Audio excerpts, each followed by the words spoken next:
Every journey has moments that are supposed to feel like victory. For Shijie, this was supposed to be one of them. After everything he had just been through, the ambush engineered by the foreign realm, the desperate rescue with the ancient phoenix blood, the terrifying backlash that nearly consumed him from the inside during his nirvana recovery, Shijie finally reaches a place that has loomed in the distance for so long. The Imperial City. This isn't just any location.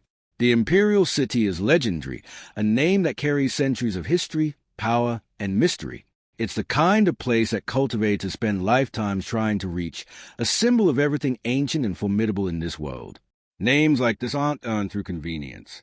They are earned through blood, through generations of struggle, through empires rising and falling until only the strongest foundations remain standing. For Shijie, arriving here should feel like the reward after surviving hell. It should feel like the moment where, finally, he can breathe. But it doesn't. The instant he steps through and enters the Imperial City, something shifts. There's no dramatic entrance, no ambush waiting at the gates, no obvious enemy lunging out of the shadows. On the surface, everything is calm. And yet Shijie feels it immediately, that quiet, creeping sense that something here is deeply wrong. This is what makes this moment so effective. It isn't fear born from an immediate threat. It's something subtler, and in many ways, far more dangerous. It's instinct. After everything Shijie has survived, every betrayal, every hidden enemy, every situation where danger disguised itself as safety, his senses are being sharpened into something closer to a warning system. And that system is telling him, without hesitation, that the Imperial City is not what it appears to be. Let's think about why that matters.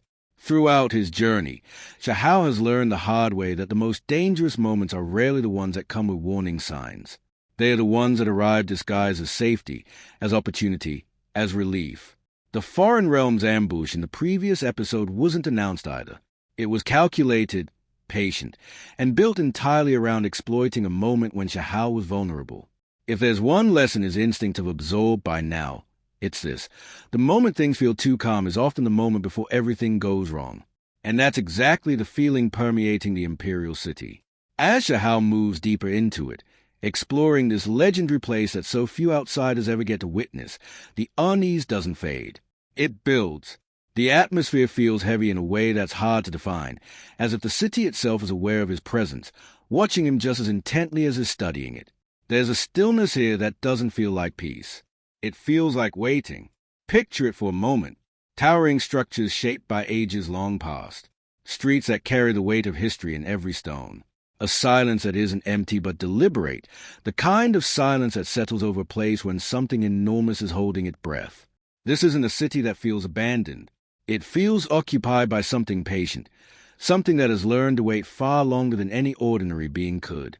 This is where the episode really leans into its tension, because the Imperial City isn't hostile in any obvious sense.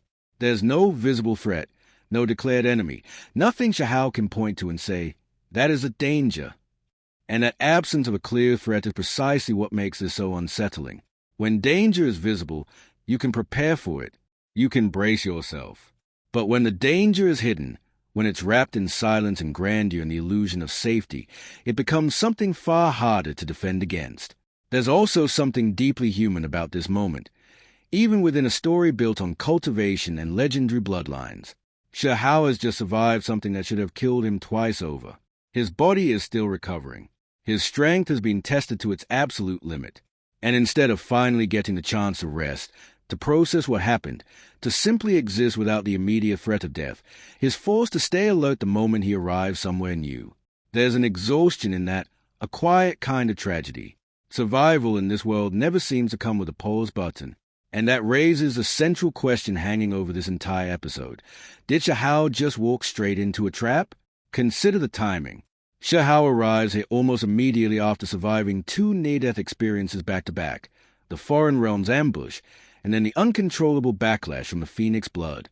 For someone who has just endured that much, reaching a place as significant as the Imperial City right afterward feels less like coincidence and more like design. It's possible that his path here wasn't simply the next natural step in his journey. It's possible that someone, or something, wanted him here. that this legendary sanctuary was never meant to be the safe haven it presents itself as, but rather the next carefully constructed stage in a larger, more dangerous plan. If that's true, then everything about this episode becomes even more unsettling. Shihao isn't just standing inside an ancient, mysterious city. He may be standing inside someone else's trap, one built not around brute force, but around patience, misdirection, and the illusion of safety. And that kind of trap is often the hardest to escape, because it doesn't ask you to fight. It asks you to relax. It asks you to lower your guard. Just enough, just long enough for whatever is waiting to make its move. Shihao, to his credit, doesn't fall for that illusion. Even surrounded by the grandeur of the Imperial city, even after everything his body has endured, he doesn't let himself believe the calm is real. That refusal to be lulled into false comfort might end up being the very thing that keeps him alive in the episodes ahead. By the end of the episode, none of this is resolved. Shihao remains inside the Imperial city, alert, cautious, unable to shake the growing sense that danger is closer than it appears. The city keeps its secrets. Whatever threat is lurking here hasn't revealed itself yet, and that unresolved tension is exactly what makes this episode such an effective turning point in the story. Is Shihao truly safe within the walls of the Imperial city?